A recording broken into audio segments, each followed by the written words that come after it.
আসসালামু আলাইকুম ওয়া রাহমাতুল্লাহ। আলহামদুলিল্লাহ, আশা করি আপনারা সবাই ভালো আছেন।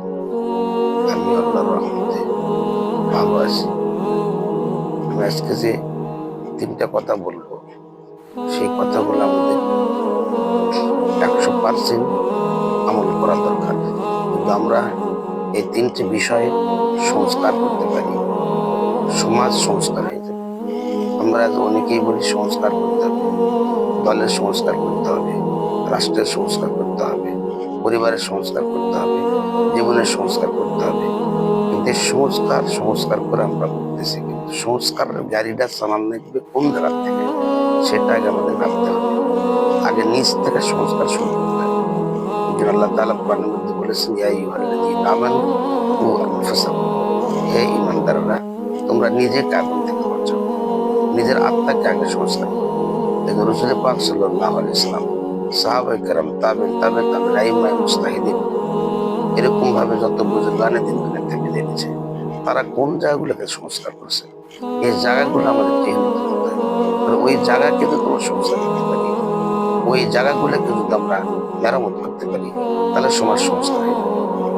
আর এই জায়গাগুলো যদি আমরা সংস্কার না করি, পশ্চিম কালেও সমাজ থেকে কুসংস্কার, সমাজ থেকে বেদাত, সমাজ থেকে এরকম অরাজকতা, বেইনসাফি, জুলুম, অত্যাচার, নির্যাতন কখনো কম হবে না।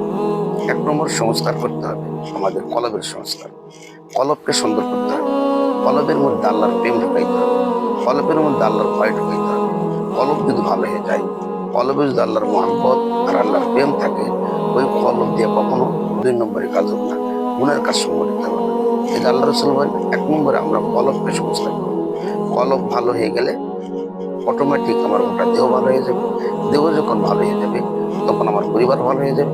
পরিবার ভালো হয়ে গেলে আমার উপজেলা, জেলা, রাষ্ট্র ক্ষমতায় সব জায়গায় সুন্দর হয়ে যাবে।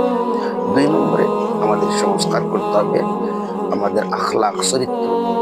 আমাদের চরিত্র সংস্কার করতে হবে। চরিত্র যদি আমাদের সংস্কার হয়ে যায়, চরিত্র যদি ভালো হয়ে যায়, সমাজে সবাই আমাদেরকে মূল্যায়ন করবে। আল্লাহ রাসূল বলেন, লা ইয়াদখুলুল জান্নাতাল জাওয়াজু ওয়ালাল জাযারি, জান্নাতে প্রবেশ করতেই পারে না যাদের আখলাক রুক্ষ মেজাজ হবে, যাদের চরিত্র সুন্দর হবে না। এই জন্য আল্লাহ রাসূল বলেছেন, আমার কাছে সবচেয়ে উত্তম ওই মানুষটাই যার চরিত্র সবচেয়ে উত্তম। 2 নম্বরে আমাদের চরিত্রের সংস্কার করতে হবে। 3 নম্বর সংস্কার করতে হবে আমাদের দিমাগ, আমাদের ব্রেনের সংস্কার করতে হবে। ব্রেন দিয়ে আমাদের 4টি বিষয়ে চিন্তা করতে হবে। ব্রেনের কাজ হলো 4টা। ব্রেনকে সংস্কার করতে হবে। 1 নম্বর সংস্কার, তাফাক্কারু ফি খালকিল্লাহ, আমরা ব্রেন দিয়ে আল্লাহ তাআলার সৃষ্টি জীব নিয়ে চিন্তা করব, আমাকে নিয়ে চিন্তা করব, তাহলে অটোমেটিক আমরা আল্লাহকে চিনতে পারবো।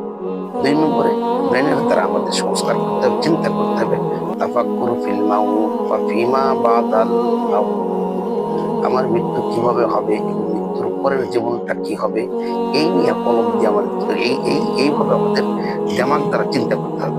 অর্থাৎ আমাদের ব্রেনের চিন্তা আর খোরাক এরকম নিয়ে আসতে হবে। 1 নম্বর আমরা ব্রেন দ্বারা চিন্তা করব আল্লাহর সৃষ্টি জীব নিয়ে, তাহলে আল্লাহকে চেনা যাবে। 2 নম্বর ব্রেন দ্বারা আমরা চিন্তা করবো আমার মৃত্যু কিভাবে হবে, মৃত্যুর পরের জীবনটা আমার কি হবে, কবরে শান্তি পাবো না অশান্তির আগুন দাউ দাউ করে জ্বলবে, না কি হবে, পরকালীন জীবনে চিন্তা করতে হবে। 3 নম্বরে আমাদের চিন্তা করতে হবে তাফাক্কুরু ফি নাজাতিল উম্মাহ, সমস্ত সৃষ্টিজীব, সমস্ত উম্মত কিভাবে মুক্তি পায়, সমস্ত মানুষ কিভাবে জান্নাতমুখী হয়, আমার ভাই, আমার পরিবার থেকে নিয়ে রাষ্ট্র পর্যায়ে প্রতিটা মানুষ যেন জান্নাতমুখী হয়। এই জন্য মানুষকে সৎ কাজের আদেশ, অসৎ কাজ থেকে নিষেধ করা, মানুষকে দিনমুখী নিয়ে আসা, দিনের দিকে নিয়ে আসা, ফিকির করতে হবে, চিন্তা করতে হবে। এই চিন্তাটা আমাদের দিমাগ দ্বারা হতে হবে। তাফাক্কুরু ফি নাজাতিল উম্মাহ, সমস্ত উম্মত মুক্তি পায়। 4 নম্বর আমাদের চিন্তা করতে হবে দিমাগ দিয়ে, আমাদের ব্রেন দিয়ে, কোরআন হাদিস নিয়ে, কোরআন হাদিস নিয়ে গবেষণা করতে হবে। কোরআন হাদিস আল্লাহ কি বলেছেন, কোরআন হাদিস দিয়া আমাদের জীবন পরিচালনা করতে হবে, পরিবার পরিচালনা করতে হবে, রাষ্ট্র পরিচালনা করতে হবে। তাহলে সমাজে অশান্তি আর থাকবে না। তাহলে আল্লাহ রসুল বলেছেন 3 জায়গায়, আল্লাহ রসুল 3 কাজ সংস্কার করতে বলেছেন সাহাবীদেরকে, এবং 3 জায়গার সংস্কার করার জন্য মক্কাতে 13 বছর, মদিনাতে 10 বছর রাষ্ট্র পরিচালনা করেছেন। মানুষকে 3 জায়গায় সংস্কার করার পরে মদিনায় যাওয়ার পরে রাষ্ট্র পরিচালনা করতে পেরেছেন। 1 নম্বর সংস্কার করেছেন কলবের, 2 নম্বর নম্বর সংস্কার করেছেন আখলাকের, 3 নম্বর সংস্কার করেছেন দেমাগের। এই 3টা জায়গায় যদি আমরা সংস্কার করতে পারি, তাহলে পরিবার থেকে রাষ্ট্র পর্যায়ে আমরা সুন্দর ব্যবস্থা এবং সুশৃঙ্খল একটা পরিবেশ দেখতে পাবো। আর যদি এই 3 জায়গা আমাদের সংস্কার না হয়, আমরা যতই আইন কানুন করি না কেন, আমাদের জীবনের পরিবর্তন আসবে না, সমাজের পরিবর্তন আসবে না, রাষ্ট্রের পরিবর্তন আসবে না, কোথাও শান্তি আসবে না। শান্তি চাইতে চায়, শান্তি পেতে চাইলে অবশ্যই এই 3 জায়গায় সংস্কার করতে পারবে। আমাদের সবাইকে এই 3 জায়গায় সংস্কার করিয়া গোটা জাতিকে সংস্কার করার তৌফিক দান করুন।